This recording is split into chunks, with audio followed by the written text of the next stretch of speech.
Hi little skeletons, it is Disney Queen Skelly here. Welcome back to the Getting to Know Me's. So today's going to be a pretty short one. We're just doing questions 112 to 118. Were you close with your family growing up? Growing up, yes. I was very, very close with my mom and my dad. I was also very close and still am pretty close with my mom's side of the family. Dad's side of the family, not so much anymore. And with my parents, I'm not so much as close with my mother anymore, but I'm still close with my dad. How do you define your family now? Okay, my relationship, again, with my mom isn't the best, but I still love her. She is my mom, and I'm as much there for her as she is there for me. My dad and I are still attached to the hip. We will never leave each other's side for any reason, one way or another. As for my mom's side of the family, I have learned to stand my ground with them. I have learned that I can shut them down pretty easily if they try to attack me in any way, shape, or form with the choices I make, be it my tattoos, my wedding choices, my family choices, whatever the case may be. There's also been some issues that I'm not going to get into with certain family members on that side of the family, like between each other, not me, but between each other. Same with my dad's side of the family. I am not that close with them anymore. It's just because after my abuelita developed dementia, I lost the ability to speak Spanish. Those of you who know me know this story already.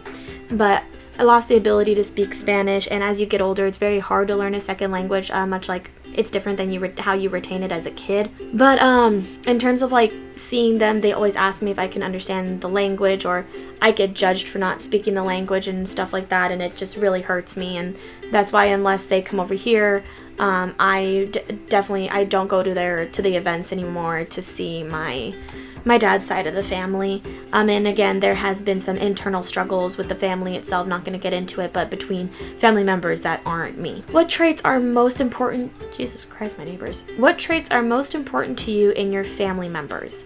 It's the same thing I look for in any relationship, being friendship, family, or relationship with a significant other. It's communication, honesty, and trust. Communication, if you do not communicate with your family members, then no one's going to know what's going on. And when suddenly someone brings something up and then all of a sudden it's like, oh my god, where did this come from? And you're like, you should have told me this sooner, you know.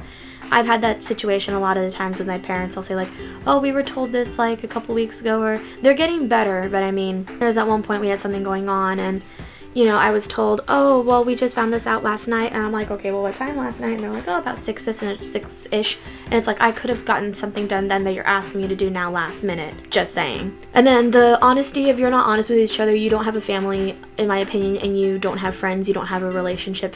Honesty is important. If you're not honest with each other, then it's just toxic. And trust kind of goes with the same thing. You need to trust each other in order for a family function to be as, not flawless, but as well functioning as possible. You need to trust each other, or else it's just all going to end up in chaos. Who in your family makes you feel the safest? That would be my Auntie Jacqueline. And it's only because, again, we have a lot of parallels to each other in terms of what has happened to us over the years of growing up and dealing with things and making decisions. We've gone through a lot of the same things, so I know I can go to her when I have a problem, and she makes me feel better for being the person that I am and overcoming the obstacles that I have overcome in my life. Do you want a family of your own? I do. I want 2 children, hopefully 1 boy, 1 girl, but if I get 2 boys, my first boy is going to be named Matthew James, and my second boy is going to be named Jack Cameron. If I end up with 2 girls, my first girl is going to be named Elizabeth Irene, and my next girl is going to be named Briar Rose. Have you ever been to a family reunion? I have not. We just visit family whenever we can. I know this October my parents are going to Canada for Canadian Thanksgiving. Unfortunately, I can't go. For one, I don't have the time to get it off of work, and I don't have enough vacation hours, and not to mention someone has to watch this little guy, and Luis is working Scary Farm, so it just kind of clashed. And then finally, if you could change your relationship with a family member, would you? If so, with whom? I'll be entirely honest. There are too many family members that fall under that category.